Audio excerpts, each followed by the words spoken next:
Hey guys, and welcome back to Dark Blue Nutrition. For those of you who are new, my name is Katie. I'm a dietitian and personal trainer, and I want to share with you today the top 5 mistakes that I made when I was starting out my health and fitness journey. I started out my health and fitness journey as a teenager, so it's safe to say I made tons of mistakes, probably way more than 5, but I just want to share with you so you can learn from my mistakes and you maybe don't have to go through all of the same mistakes that I made. I want to make the path as seamless and easy as possible, even though I know sometimes we just have to make our own mistakes and learn from those. But this is not to shame anybody if you've gone through these mistakes too. I hope that we can have a conversation about it in the comment section below and just kind of talk about maybe why some of these things are the way they are, why it's so common for so many people, you and I alike, to face these similar issues when starting a health and fitness journey. Because trust me, these common mistakes are not just things that I've seen in myself, but they are things that I've seen in other people who start getting into nutrition and fitness. Because I think the type of person that really gets into nutrition, fitness, health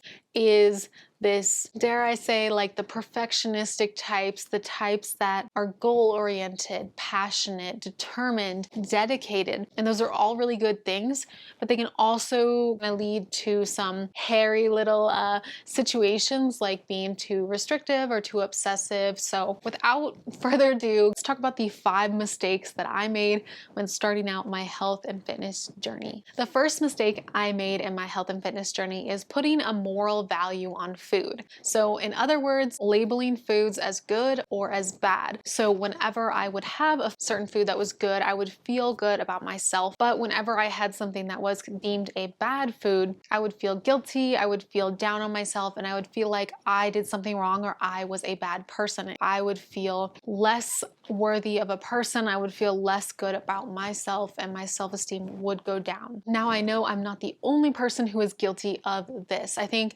in society we see so many messages about foods that are good for you, foods that are bad for you, and as a dietitian you might expect that I have this big long list of foods that I think you should eat and big long list of foods that you should stay away from. But in reality, I am a intuitive eating focused dietitian. I believe that we should really honor our food preferences, what we love, and honor our nutritional needs. This doesn't just mean that you have no cares in the world about nutritional value about food. I know that sometimes intuitive eating gets really jumbled up with not caring about nutrition, and that's just not the truth. It's just prioritizing your body's internal cues and not restricting, focusing on your hunger and fullness cues, not judging yourself or labeling yourself for eating certain foods. So that has been a life-changing book for me in developing my relationship with food and not putting that moral value on food. I highly recommend intuitive eating. I will definitely link it in the description box below and we can talk about it in more depth in another video if you would like. The number one thing that you can just take away, and one of the takeaways from the intuitive eating principles, is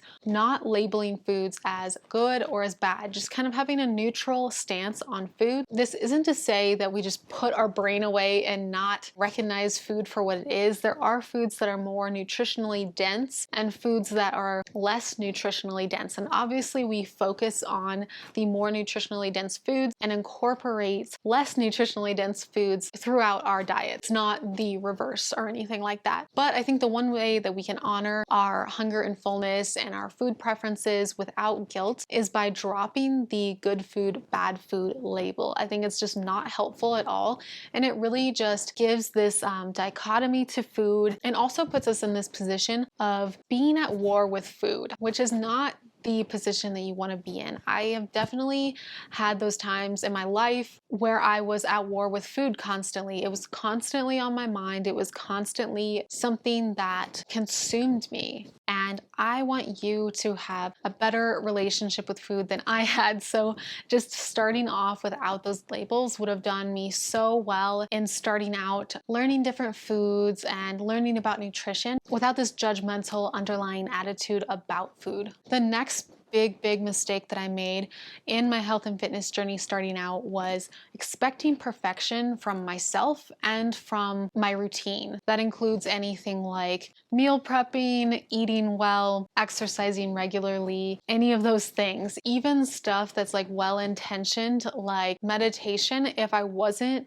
100% consistent with it, or I wasn't doing my absolute best at every single moment, I would be so hard on myself and so mean to myself. And it's something that I would never ever do to anyone else. Unfortunately, we are our own worst critics, and we're the meanest, I think, a lot of the times to ourselves. I'm a routine lover. I love to have a schedule and to stick to it. But one thing that I've found in my more recent years of my health and fitness journey is that I try to be so much more flexible with myself and be more forgiving of myself. I'm actually more consistent with exercise than I ever have been before, and it is not because I'm constantly being a drill sergeant to myself or being mean to myself or putting myself down, Jillian Michaels style or anything like that. I'm actually being the nicest I've ever been to myself, and that helps me be in this mood and this mindset to be consistent with my health and fitness journey. That's just one piece of advice that I have for you. Reframing thoughts from negative to positive or neutral has been a game changer for me. For example, if I get down on myself for missing an exercise or missing a day of exercise, I will forgive myself, say something positive to myself, say, maybe you needed this day to relax and just unwind and recharge your batteries. You'll get back at it tomorrow. Like, kind of be your own cheerleader and your own therapist in a way. Like, just really talk yourself through it and reassure yourself like you would reassure a child. Be kind to yourself, and I think you'll find that you'll actually be better off in terms of your consistency and just your willingness to keep going at whatever goal you have. I promise you, staying away from the perfectionist mindset is so healthy for you in so many different ways. The third mistake that I made in my health and fitness journey was not taking rest days. I used to always think that just going hard the whole way through or never ever taking a break was something to be proud of, because I'm a very dedicated person, and I know if you're watching this, you were the same way. You're a goal-oriented person. You're someone who has a lot of drive and a lot of passion. So when you love something like fitness, you think that going all at it all the time is the best way to fuel your muscles, the best way to feel strong and empowered, but it's actually to your detriment. Your body needs those days to recharge, not only your energy and your batteries, but also to restore your muscle tissue. So you need those days. It's physiologically ingrained in you that you need rest days. So don't be afraid to take a bath, a CBD bomb bath, or put some CBD on your muscles and relax and watch some Netflix, or go on a light walk with your dog or something like that.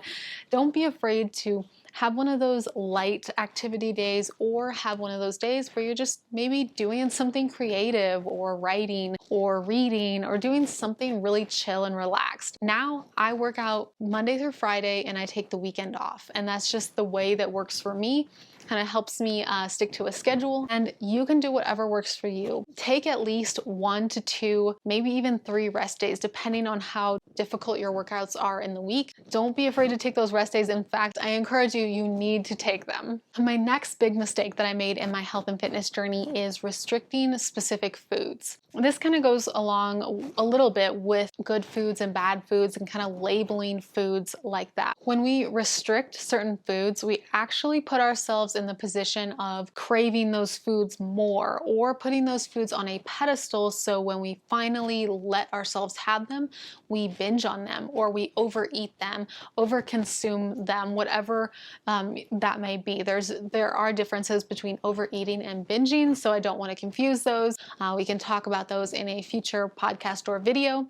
But long story short, you are putting yourself in a position to boomerang back when you finally get exposed to that food. Because think about it, it's the bad boy syndrome. It's the parents telling you that you can't do X or Y syndrome. It's just human nature. When we tell ourselves we can't have something, we want it more. It's a bad habit to get yourself into, because it also just sets you up for the higher likelihood of experiencing disordered eating or an eating disorder. I know for me, that was kind of one of the things that propelled me to disordered eating.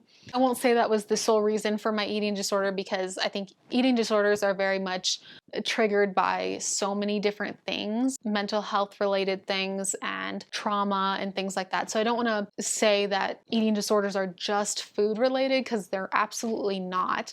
But something that can, let's say, perpetuate an eating disorder is these food rules. I promise you, you need all types of foods in your diet: carbs, fat, protein. There are no macronutrients or specific foods like bread or bananas or any silly food that you hear that you should cut out. There's no specific food that you need to cut out unless you do not like the food, are allergic to the food, or for some reason your digestion does not allow you to enjoy that food because it doesn't process correctly in your gut. Those are the only reasons you should ever restrict a food. Other than that, enjoy the foods that you love and incorporate all foods into your diet. The last mistake I made when I started out my health and fitness journey is replacing foods that I loved with these low calorie, low sugar, low whatever replacement foods. So you know what I'm talking about, those foods that are high in chicory root fiber, the foods that are high in sugar alcohols to swap for regular sugar. Those are the foods I'm talking about. So I don't want to call out any specifics, but I will. Something like Halo Top or Quest bars or certain things that just are pumped full of artificial sweeteners, but they really don't have much nutritional content to them. So they fill that craving in the moment, but they really didn't long-term fill in the craving that you actually wanted. So if you ate Halo Top, then you probably wanted ice cream, but you probably learned that after eating a pint of Halo Top that you still didn't feel full, and you had stomach cramps because of all the sugar alcohols that are in foods like Halo Top.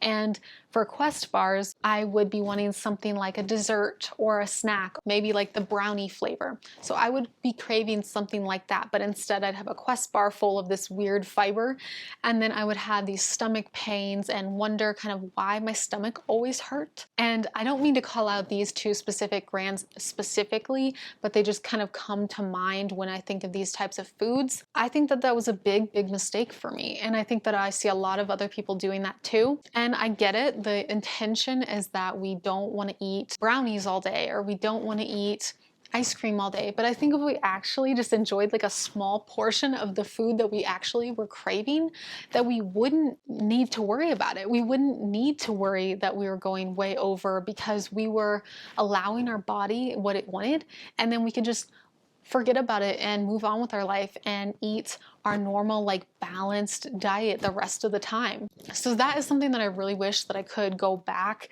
and undo or change or do differently, because I feel like the answer was just so simple, but I wasn't willing to accept it. I thought that if I wanted ice cream, it should be a diet ice cream, or if I wanted a bar or a brownie, it should be a diet brownie. All very big fallacies that I had in my head and that I had set because of diet culture and magazines and maybe other things that I saw in social media or anything like that. And it's easy to get wrapped up in that. I don't blame anybody for eating these foods. And I'm not saying that you're bad if you do eat some of these foods from time to time. Again, I'm not really trying to attack Halo Top or Quest bars or anything like that. But my point is, if you're consuming these foods all the time and you still feel hungry all the time, try swapping those foods with what you're actually craving, and then try it for a while and see how your cravings kind of level out. And definitely let me know how it turns out for you. Does it help?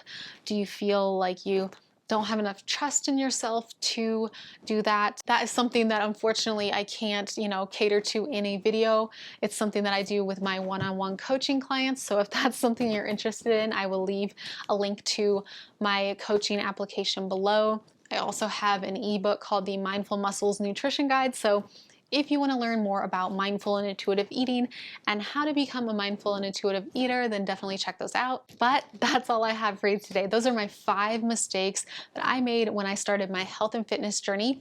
I want to know in the comments section below, what were your top mistakes that you made when you started this journey? Or maybe Do you catch yourself doing some of those mistakes that I mentioned today now? Let me know and we can share our stories together. I would love to chat with you in the comment section below. Thank you so much for hanging out with me today, and I will see you in the next video. Bye guys.